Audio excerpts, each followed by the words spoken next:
السلام عليكم ورحمة الله وبركاته. معكم أخوكم حمود يابل من سمارت وورد آي كيو.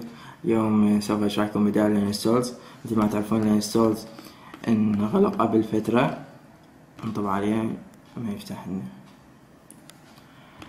عندنا برامج موجودة طبعا بالسي دي من أي سورس ننزلها. عندنا ال HIP ستور، واجهته والداونلود والسيتنج.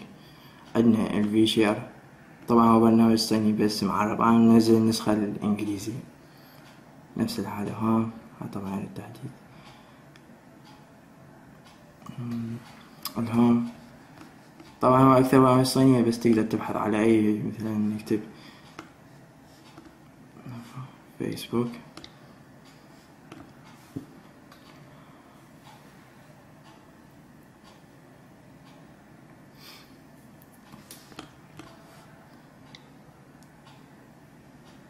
طبعا فيسبوك وبرامج المشابهة لها.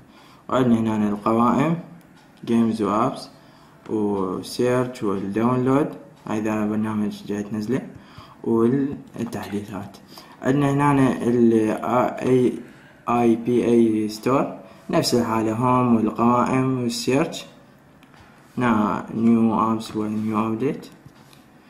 وعندنا الاب كيك مشابه تقريبا للانستولز، نفس الحالة، الهوم والتوب والداونلود.